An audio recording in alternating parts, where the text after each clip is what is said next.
여러분에게 가장 귀한 것이 아마도 몇 가지가 있을 것 같습니다. 가장 귀하고 소중한 것이고 보물적인 것인데 이것을 누군가에게 맡겨야 될 때가 있습니다. 내가 꼭 가지고 있으면 참 좋겠지만 누군가에게 맡겨야 될 때 집 열쇠, 자동차 열쇠, 통장하고 도장하고 인감 도장, 아니면 중요한 비밀 문서, 집 문서 이런 거, 이걸 누구한테 맡겨야 되는데 지나가는 사람한테 맡길 수 있겠어요? 처음 보는 사람, 인심 좋게 생겼다 해갖고 이거 믿고 맡길 사람은 제 생각에는 없을 것 같습니다.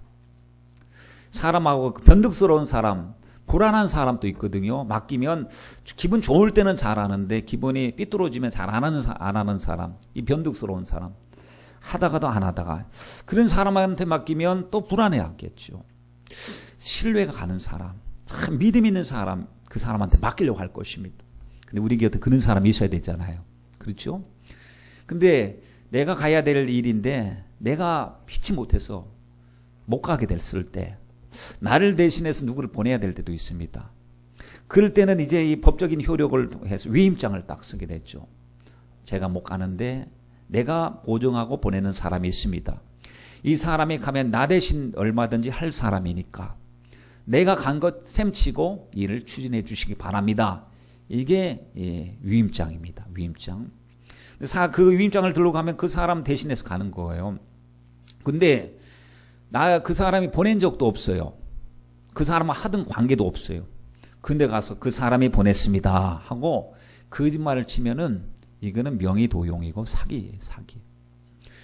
간혹 가다 보면은 청와대의 사돈 팔촌이다 하고 전화하고 그 사람하고 나 굉장히 상관이 있다 하고 사기치는 사람들이 등장해요. 왜냐하면 그 사람의 이름을 대면 굉장히 효력이 있는 이름이기 때문에, 무시할 수 없는 이름이기 때문에 그 이름 들고 가서 사기치는 사람이 있어요. 그리고 문서를 위조하는 사람들도 있습니다. 그것은 큰일 날 일이죠. 근데 주님께서는 우리에게 당신의 이름을 누리게 해주셨어요. 그건 그만큼 믿고 있다는 거예요. 주님의 이름은 대단한 이름이에요. 아무한테나 가서 막 남용하고 오용해야 될 이름이 아닙니다. 아주 중요한 이름이에요. 그 이름을 우리에게 주셨어요. 그러니 얼마나 감사합니까? 여러분, 10계명 중에서 제 3계명이 뭔지 아십니까? 여호와의 이름을 망령되이 일컫지 말라는 겁니다. 망령되이 일컫는다는 것이 무엇이에요? 주님의 이름을 갖다 함부로 쓰는 거예요.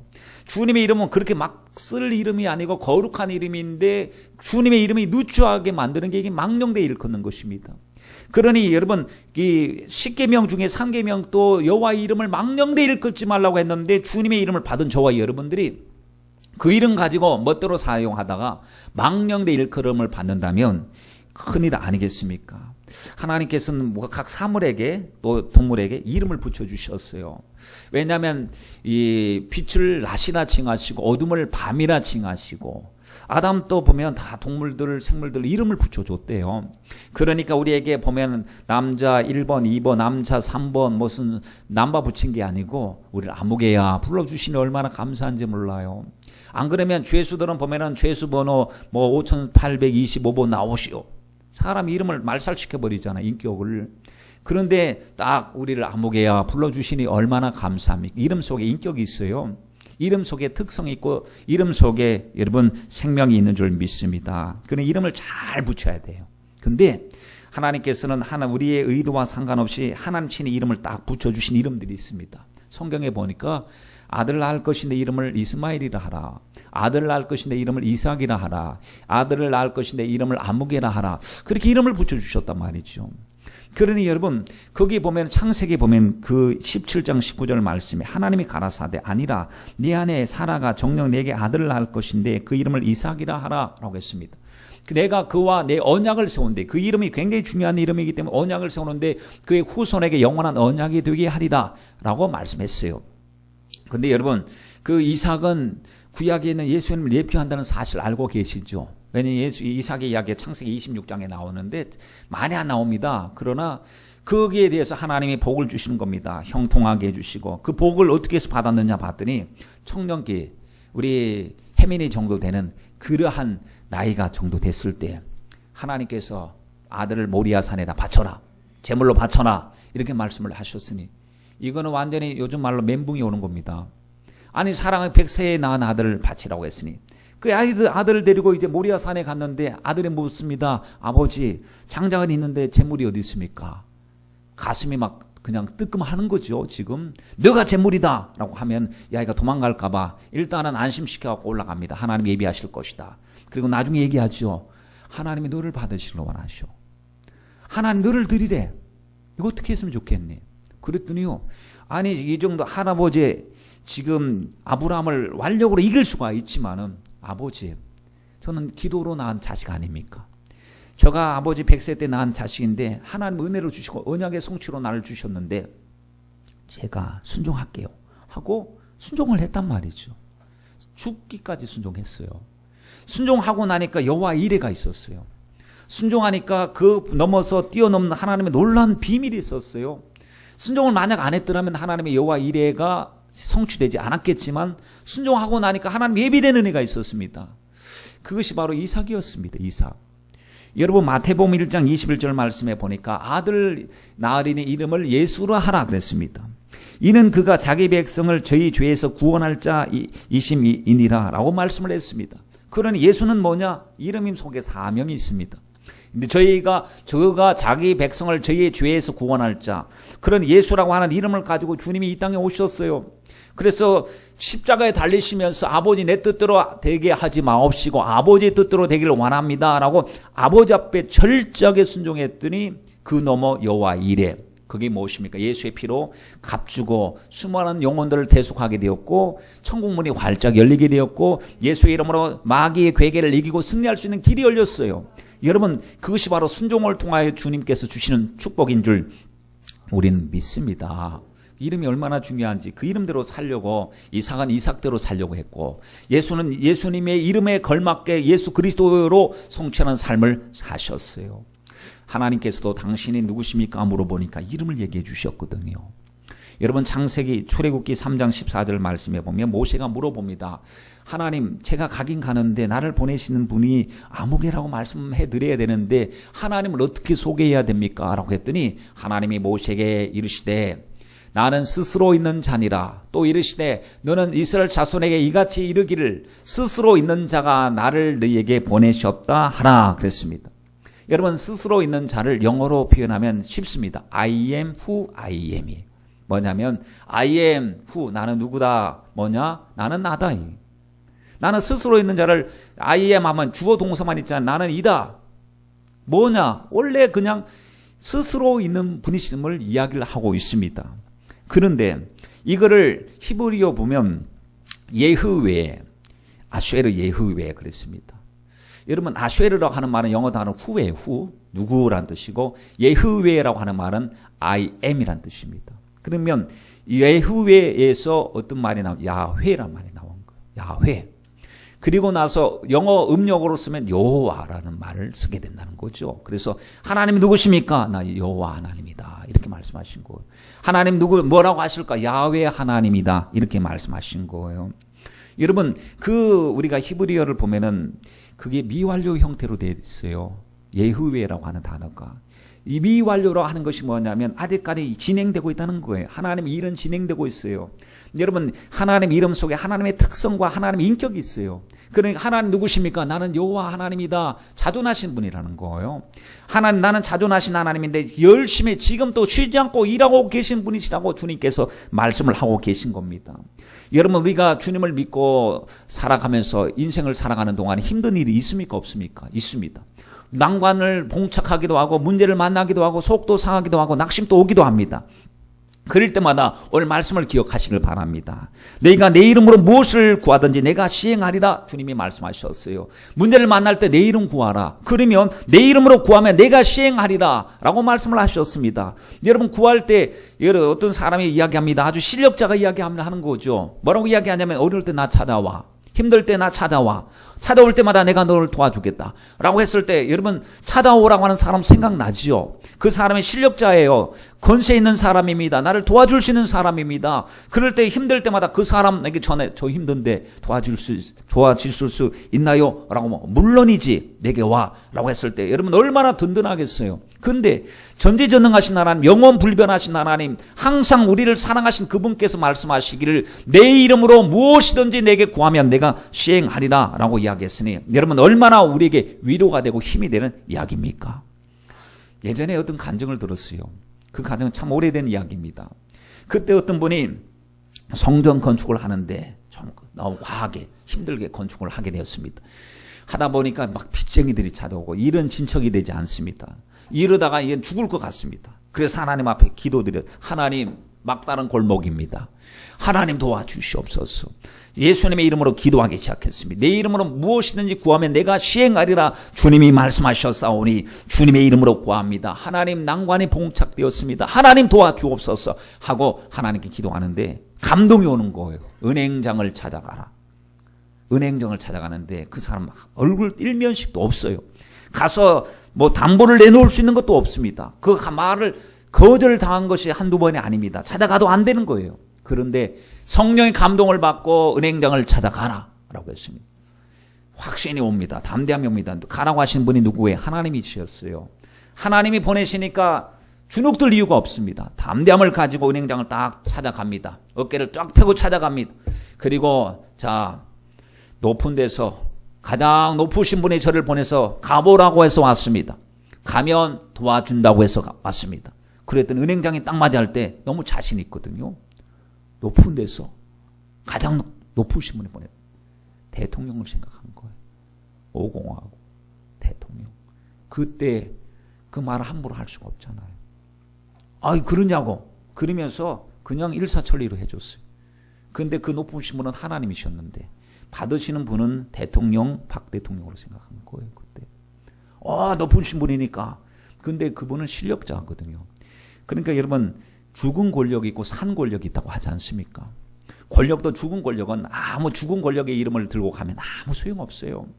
권력도 산 권력을 이름을 들고 가면 함부로 할 수가 없어요. 그 사람 이름으로 왔는데 그 사람 무시하고 가서 보면 내 이름으로 내가 보냈는데 나를 무시하는 거냐라고 하면 어떻게 돌이킬 수가 없는 일이 생길 수가 있기 때문에. 근데 여러분 예수님의 이름은요 절대 권력의 이름이거든요. 산 권력이에요. 영원한 이름이에요. 빌립보서 2장 8절로 11절 말씀을 보세요.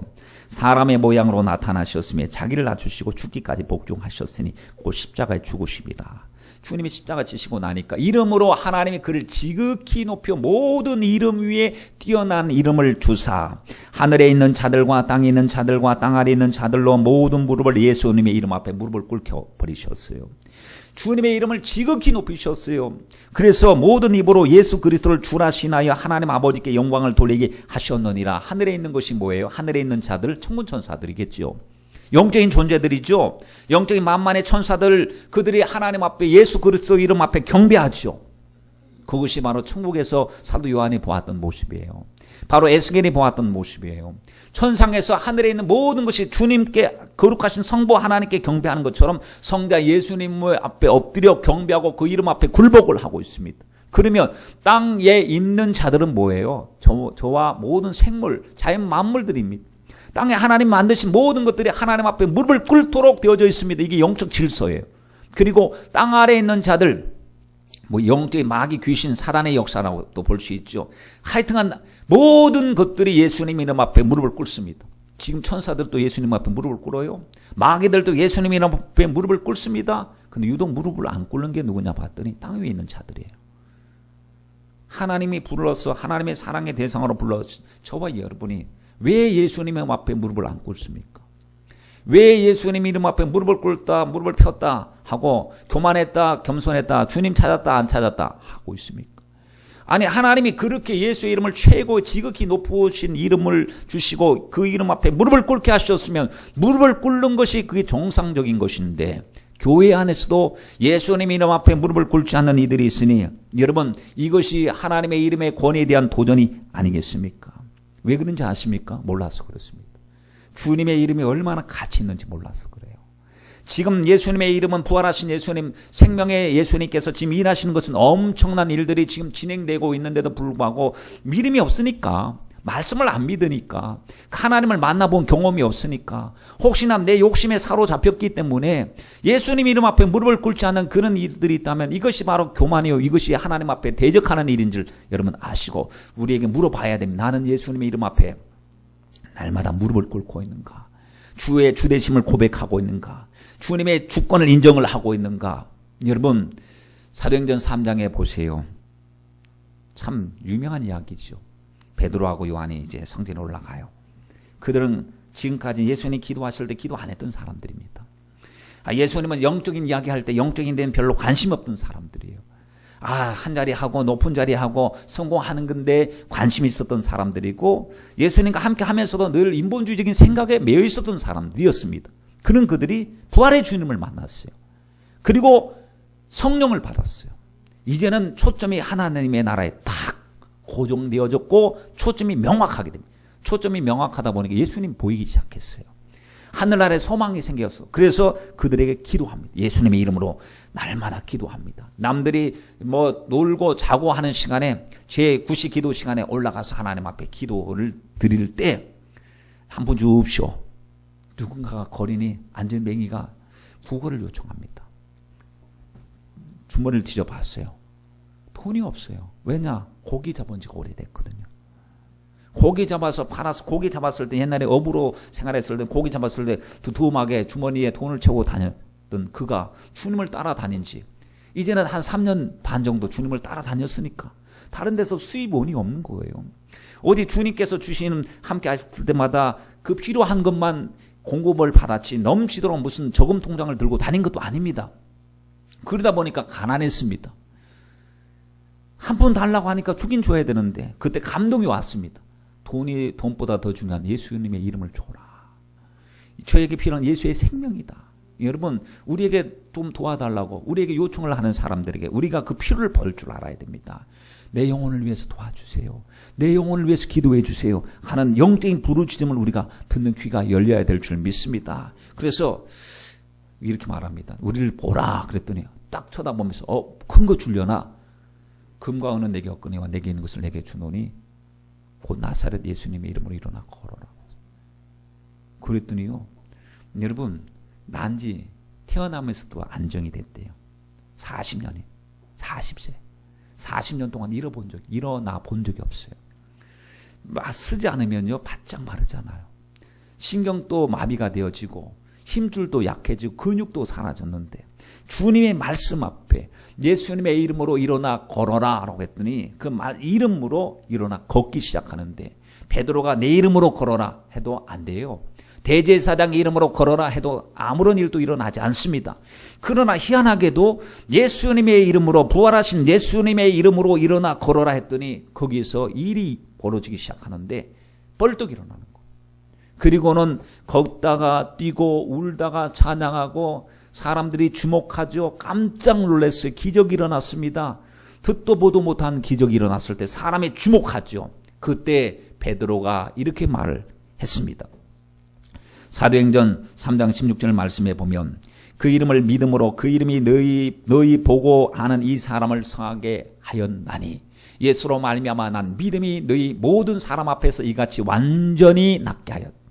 어설프게 난 것이 아닙니다. 완전히 났는데 그 이름을 믿었기 때문에, 그 이름을 믿음으로 그 이름이 너희의 보고 아는 이 사람이 어떤 사람인지 알지 않느냐? 이 사람이 이 자리에 털을 잡고 지금까지 구걸했던 사람인지 알지 않느냐? 그러나 완전히 성하게 된 것은 부활하신 예수님, 당신들의 십자가에 못 박았던 예수 그리스도께서 살아나셨고 예수님의 이름이 지금 실제적인 능력이 되어서 이 안진뱅이를 일으키게 되었으니 우리가 이 일의 증인이다 라고 했더니, 여러분, 사람들이 또 모여들고 웅성웅성거리고 무슨 소동이 일어난 것처럼 분위기가 조성되니까 성전 맡은 사람 뛰어오고 대제사장 뛰어오고 바리새인들 뛰어오고 와서 그 현장을 확인하려고 뛰어와서 보니까 정말 기적이 일어나 있거든요.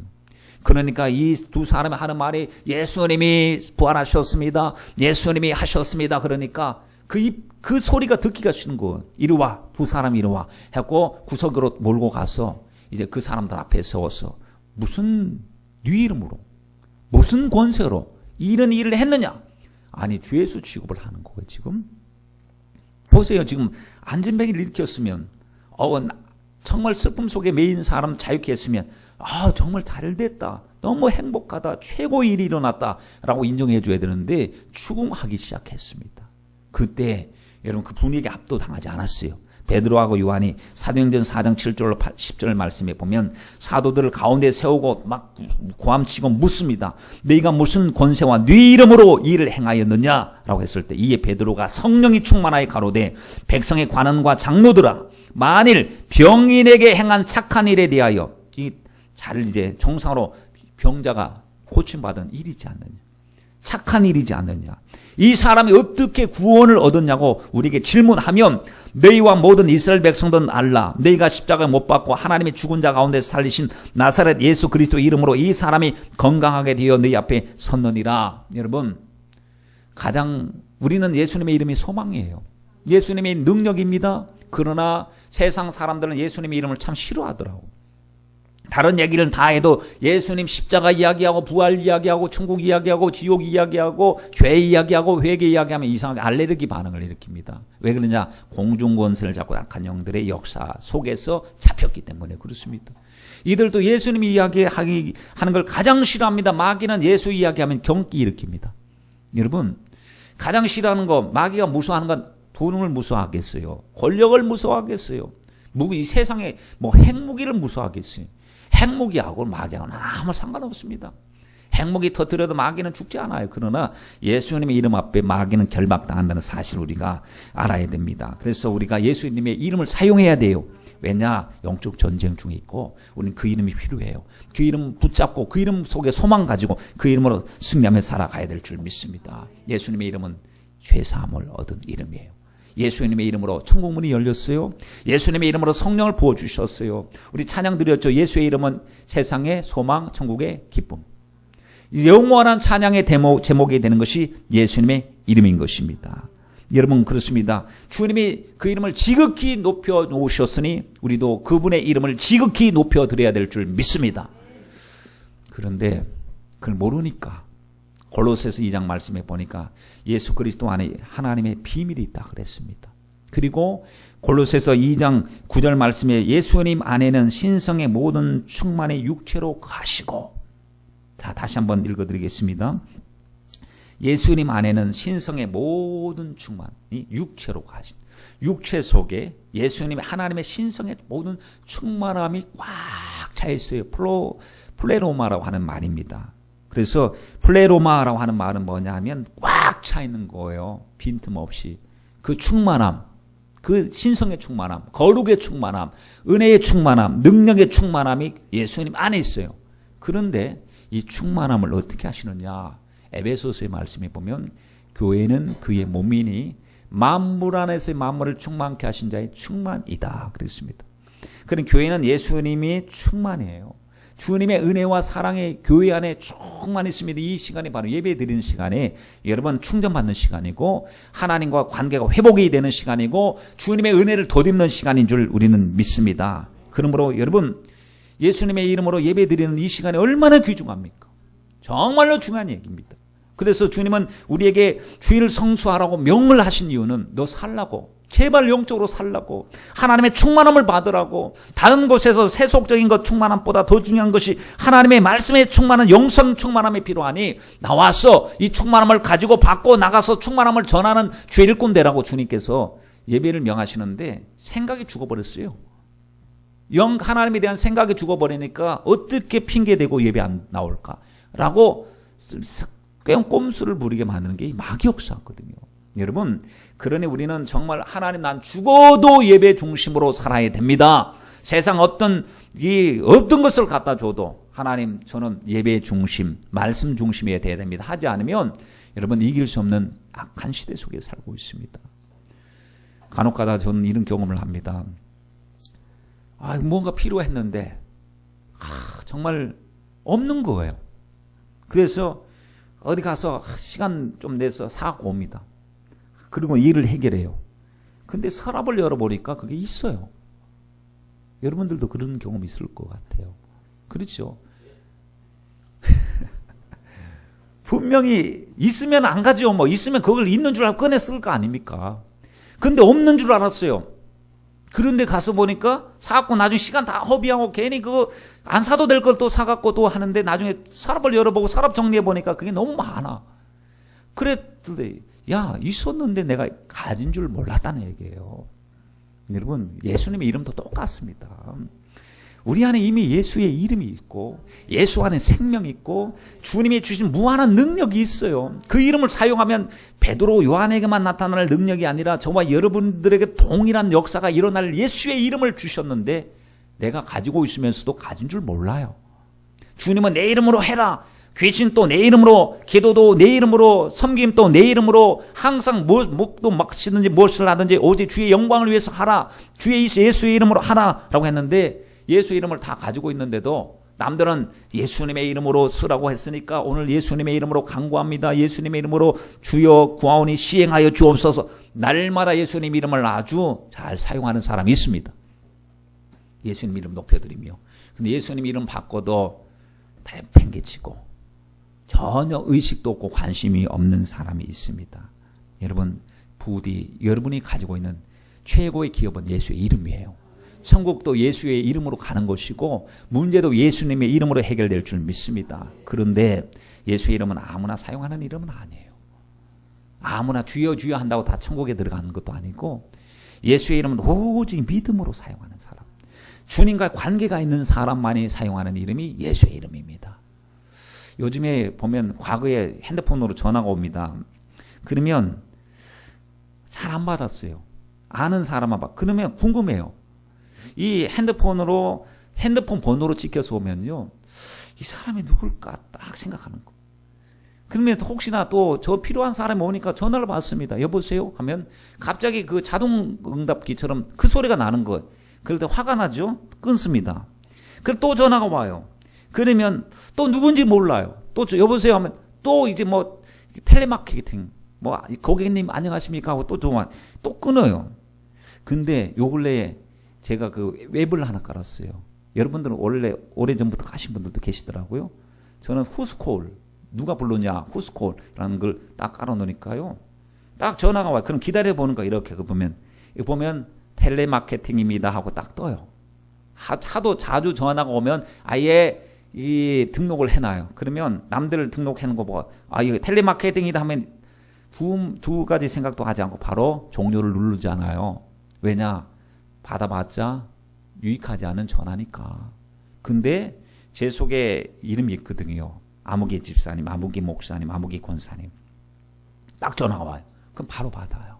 왜 그런지 아세요? 관계가 있기 때문에 받는 거예요.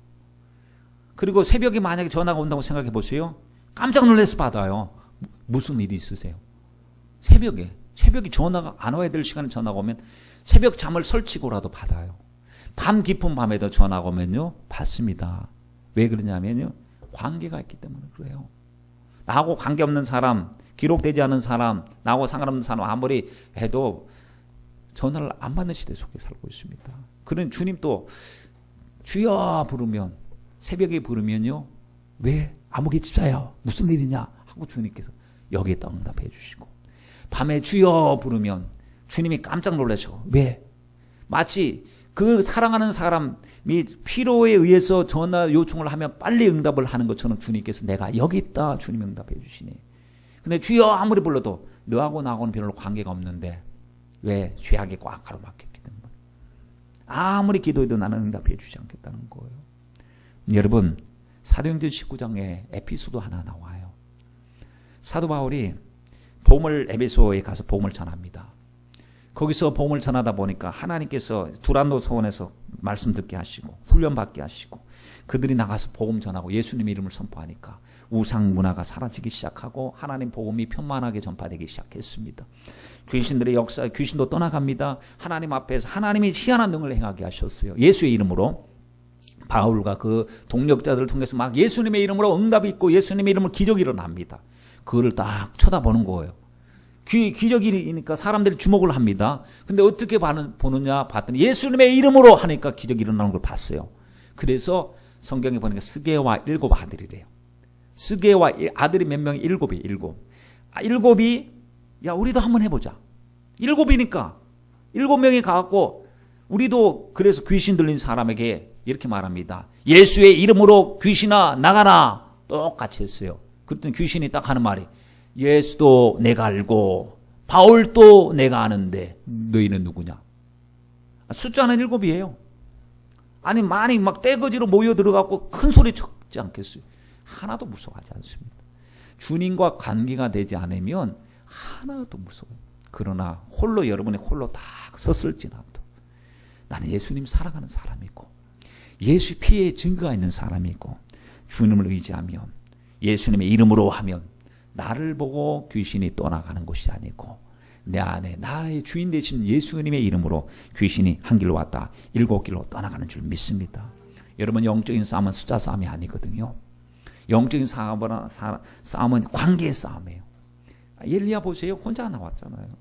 저기 갈멜산에서 850명이 나와도 숫자적으로는 숫자의 싸움이면 엘리야는 죽어야 합니다. 그러나 숫자의 싸움이 아닙니다. 하나님 편에 서느냐 서지 않느냐의 싸움이기 때문에 그렇습니다. 여러분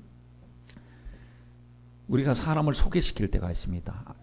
제가 한 사람을 보낼 테니까요. 그 사람 제가 보증하는 사람입니다. 가서 좀 부탁드립니다. 그러면 사람 찾아갑니다. 아무개가 보내서 왔습니다. 그러면 아무개가 보내서 왔습니까? 예, 오늘부터 출근하십시오. 왜냐면 그 사람이 고정하니까. 근데 그 사람 이름 대고 왔어요. 그런데 사기치고 도망갔어요. 그럼 전화를 하는 거예요. 이럴 수 있습니까? 사람 잘 소개해야 되지 않습니까? 당신 이름 믿고 내가 그 사람은 일면식도 없는 사람이지만 당신의 보증을 믿고 사람을 채용했는데 그 사람 도둑질하고 갔어요. 그러면 소개해 준 사람이요. 얼굴이 뜨끈뜨끈할 거예요.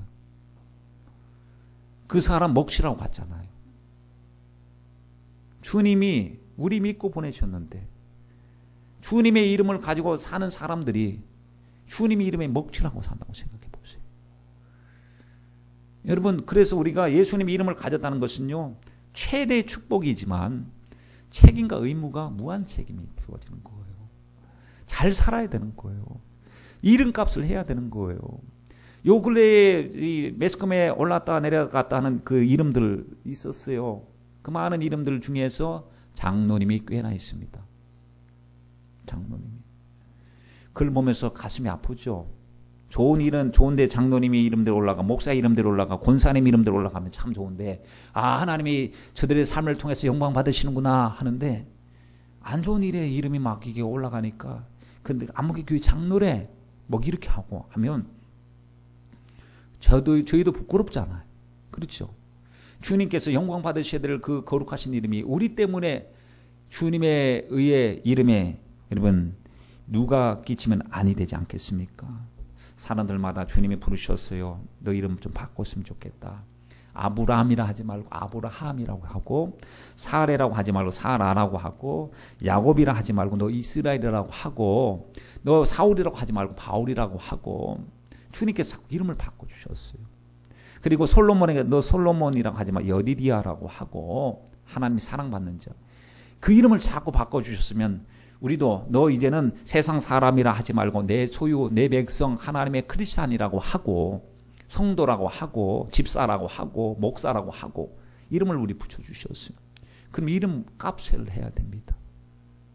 이름은 그런 이름을 받았는데 이름 값을 못했어요. 우리가 보면은 야곱이 야복강에서 너 이름이 뭐냐? 야곱입니다. 야곱이라 하지 말고 이스라엘이라고 해라. 근데 그 이스라엘이라고 하는 이름을 받고 나서도 여러분 10년 이상 동안 세겜에서 머물면서 죄악의 생활을 벗어나질 못했어요. 나중에서야 다시 하나님께서 회복시켜 주시죠. 그러나 그동안 이름값을 못했어요. 저와 여러분은 정말 이름값을 하고 있는가 여러분 생각해 보시길 바랍니다. 명찰은 예수님 믿는 명찰이에요. 목걸이는 십자가예요. 차에도 십자가 달고 다니고 교회에서 직함이 있어요.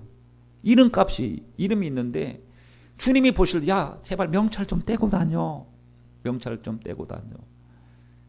주님 사랑한다는 명찰을 갖다가 예를 들어서 무슨 자석반을 붙이고 다닌다든지 아니면은 십자가 목걸이를 하고 다닌다든지 아니면 여기다가 나는 크리스찬입니다 하고 뭐 다닌다든지 그 명찰을 달고 다니면 그 명찰 값을 우리가 할 수 있는 저와 여러분이 돼야 되지 않겠습니까?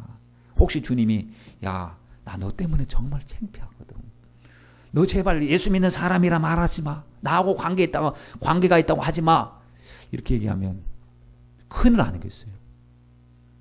저와 여러분 정말 주님 앞에 주님의 이름을 부른다면 무한 책임감이 있어야 됩니다. 그 이름에 걸맞는 영광을 하나님 앞에 올려드려야 될 줄 믿습니다. 성경에서 보면 주님은 우리를 사랑으로 부르셨어요. 그리고 우리에게 생명을 주시기 위해서 불러주셨고, 우리를 어떻게 대우하시냐? 나 너희 종이 아니라 내 아들이다. 주님 불러주셨고요. 내 친구라고 불러주셨고, 그리고 헵시바와 뷸라라고 불러주셨고, 뷸라가 뭐냐? 너는 내 신부라는 뜻입니다. 얼마나 과분하게, 그리고 너 함부로 손대면 내 눈동자 찌르는 거 취급하겠어. 그리고 악한 자가 너 손대지 못하도록 내가 너를 보호하겠어. 주님께서 얼마나 이렇게 우리를 하나님의 소유로 삼아 주셨는지 아십니까? 하나님은 기가 막힐 정도로 우리를 그렇게 불러주셨어요. 그리고 나서 우리 요구하신 것이 있습니다. 내가 늘 그렇게 귀중하게 여기니까 너도 내 모습 그대로 내 자녀답게 살아야 된다는 거예요. 내가 거룩하니 너희도 거룩할지어다. 내 말씀이 주권 인정하고 순종할지어다. 그리고 죽도록 충성하라. 그다음에 생명이 멸류관을 내게 주리라. 주님께서 우리에게 요구하시는 것이 있습니다. 여러분, 우리를 하나님께서 하나님의 자녀로 삼으시고 하나님의 일꾼으로 삼으시고 난 다음에 우리에게 요구하시는 것은요, 과하게 요구하시는 게 아닙니다. 할 수 없는 것 부담만 지워주시는 분이 아니시에요.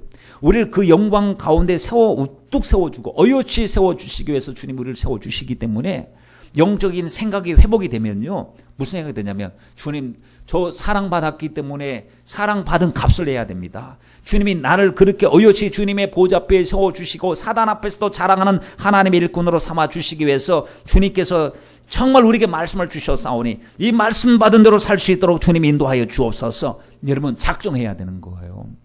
어제 우리 학생 예배 때 제가 그런 말씀을 드렸습니다. 초점에 대해서 얘기했어요. 초점. 포커스. 프린트를 했는데요. 프린트가 뭐 이상이 있었나 봐요. 그 잉크젯 프린트가. 그래갖고 잘 나오던 프린트가 나중에 나올 때 막 두 줄로 나오는 데다가 겹쳐서 나오는 데다가 제가 프린트를 보는 순간에 머리가 어질어질했어요. 왜냐하면 희한하게 헤드 정렬이 안 됐는지 어떻게 됐는지 나중에 보니까 또 제대로 좀 나오더라고요. 근데 그래갖고 그걸 보는 순간에 야, 이거 보는 자체가 어지러운 거예요. 사진을 찍을 때도 카메라로 동영상을 찍을 때도 초점이 안 맞으면 정말 갖다 버려야 됩니다. 초점을 이렇게 조리개를 통해 초점이 딱 맞춰지면요, 너무 깔끔하게 보여요. 영적인 초점을 맞춰야 돼요. 고린도후서 4장 4절 말씀 보면 이 세상의 신이 마귀죠. 이 믿지 않은 자들의 마음을 혼미하게 만듭니다. 그래서 복음의 영광 광채가 안 비춰지게 만들어요. 말씀 들을 때도 막 헷갈리게 만들어요. 찬양할 때도 헷갈리게 만들어요. 기도할 때는 더 헷갈리게 만들어요. 예수님은 안 보이게 만듭니다. 근데 말씀 들을 때마다 성령께서는 예수께 주목해야 된다. 믿음의 주시 온전케 하신 예수 그리스도를 바라봐라. 그러면 자꾸 초점이 맞춰지기 시작해요. 초점이 맞춰지는 순간에 죄가 보여요. 내 속에 죄가. 주님의 거룩한 의가 나타나기 시작하고 천국의 소망이 선명하게 나타나기 시작합니다. 여러분, 희미하게 보였던 것들이 그날에 더욱더 선명하게 보일 텐데 성령께서 오셔서 하시는 일이 뭐냐면 너 예수께 초점 맞추고 살아야 돼. 너 영적 생활에 초점을 맞추고 살아야 돼. 예배 시간이 이제는 초점 맞추는 시간이야. 왜 이렇게 초점이 흐려졌어? 왜 목표물이 이렇게 명확하지 않아? 정말 예수께 왜 초점을 희미하게 맞추고 있느냐 하고 말씀 들을 때마다 회복시켜 주시는 시간이 바로 여러분 은혜의 시간인 줄 믿습니다. 바울도 주님을 만나고 나니까 초점이 예수께 딱 고정되니까요, 다 버렸어요. 배설물처럼 여기고 자랑거리 다 버리고 오직 예수 중심으로 초점을 맞췄어요. 사도행전 15장 26절 말씀에 바울과 바나바를 이렇게 이야기했습니다. 예수 그리스도의 이름을 위하여 생명을 아끼지 아니하는 자들이라고. 예수님의 이름 때문에 목숨 건 자들이라고. 오직 예수 그리스도한테 올인한 자들이라고 고백을 했습니다. 그런데 마귀는 자꾸 초점을 못 맞추게 만드는데 그게 뭐예요? 죄예요. 죄. 여러분, 한번 죄자 쓸 줄 아시잖아요. 자, 한번 보세요. 화면을 봐주세요. 죄자가 저게 죄자입니다. 죄자. 죄자 보면 위에 녹사자처럼 보이지만 저게 그물망자거든요. 그물망자 밑에 안일 비자가 붙어서 이게 죄입니다. 다시 말하면 아닌 것이 그물 속에 꽉 차 있는 거예요. 뭐가 아니냐? 하나님의 말씀은 긴 것이고 하나님 말씀이 아닌 것이 아닌 거예요. 그러니까 우리 마음의 그물망 속에 하나님이 주시는 것이 아닌 것만 꽉 차 있는 것, 주의 뜻이 아닌 것이 꽉 차 있는 것, 하나님의 표적과 목표가 같지 않은 것으로 꽉 차 있는 게 이게 죄라고 여러분 했어요. 그리고 안일 비자가 붙으면 또 안일 비자에다 밑에 마음심자가 붙으니까요. 슬프잖아요. 아닌 것이 마음속에 꽉 차 있어요. 그러므로 여러분 하나님의 뜻이 아닌 것이 아니고 하나님의 뜻을 우리 마음속에 두고 하나님의 뜻이 아닌 것은 거절하시길 주님의 이름으로 부탁을 드립니다. 악자도 한번 보세요. 악자라고 하는 것은 악할 악자인데 저게 복음자에다 마음심자입니다. 여러분 복음보다 더 좋은 게 뭐예요? 으뜸이거든요. 으뜸 다음이 복음이에요. 그런데 복음은 으뜸은 1순위예요. 복음은 2순위, 3순위가 복음이에요. 근데 우린 복음이 많아요. 복음이 무엇이냐 하면은 우리가 재물, 명예, 권력, 그리고 자기 자신, 지식, 우상, 자식 뭐 이런 게 복음이거든요. 하나님께 오직 하나님께 마음을 둬야 될 하나님의 백성들이 하나님의 것이 아닌 다른 것의 마음을 지배당하고 있는 게 이게 악이라는 겁니다. 그래서 아하 그렇구나. 한문에 보니까 여기 조합도 참 하나님 성경적인 조합이 이루어지고 있는데 하나님 저희들 우리 속에 있는 하나님보다 앞세웠던 것 다 내려놓고 오직 주님을 앞장서며 살아가는 믿음의 삶을 살 수 있도록 도와주시고 어떤 어려움이 와도 결정적인 아주 중요한 순간에 예수 편에 서게 하시고 예수님께 소망을 두게 해주세요. 여러분 그것이 바로 주의 이름 붙잡고 사는 사람의 모습인 줄 믿습니다. 자기 이름이 아니라 주의 거룩한 이름, 주의 영광을 위하여 붙잡고 사는 사람은 죽어도 주의 이름을 붙잡고 살아갑니다. 초대교회 순교 사화를 보면요, 참 눈물겨운 이야기들이 얼마나 많은지요. 우리의 믿음이 너무 부끄럽습니다. 우리는 별것 아닌 것 같고도 순종하지 못하고 별것 아닌 것 같고도 낙심하고 하는데 초대교회 순교 사화들을 보면 어떤 사람은 어떤 황제가 크리스찬들 발을 으깨입니다. 발을 으깨 가지고 피가 절절절절 나고 막 이 상처받은 그 발을 가시밭을 걷게 만드는 거. 이래도 예수 믿겠느냐 이거죠. 맨발로 가시밭을 걸어도 아픈데 발을 으깨고 나서 만신창이를 만들어 놓고 거기를 걸어가라고 해요. 그 아픔을 얼마나 견디기가 힘들었겠습니까? 그러나 그럼에도 불구하고 예수를 부인하지 않고 나를 구원하신 주님을 믿고 걸어갔습니다. 어떤 사람은 보자기 속에 여인을 가두었어요. 그리고 보자기를 딱 묶었어요. 못 나오게. 보자기가 딱 가운데 세워놨어요. 황소가 와서 들이받도록 만드는 거예요. 황소가 와서. 그 공포감, 그 불안감 여러분 말로 형용할 수가 없죠. 어떤 사람은 막 철판에다 불을 밑에다 떼가지고 막 아주 달고 갖고 사람을 올려놓습니다. 무슨 이게 전을 붙이는 것도 아니고 오징어 구이하는 것도 아니고 사람을 태워서 말려서 구워서 죽이는 거예요. 그런데 그 순간에도 오직 주님의 이름을 붙잡고 믿음으로 살았습니다. 어떤 사람은 얼음판에다 사람 40명을 얹혀놓고 거기다가 옆에다가는 이제 뜨끈뜨끈한 물을 갖다 놓고 진수성찬을 차려놓고 황제에게 절하고 나면 따뜻한 데서 샤우나 하고 먹고 살 수 있다. 만약에 황제의 신상에 숭배하지 않으면 너희들은 얼어서 죽을 것이다. 아주 세찬 바람이 붑니다. 얼음판에 발개밖에 나왔습니다. 얼어 죽을 판이에요. 한 사람이 못 살겠다 하고 예수를 부인했어요.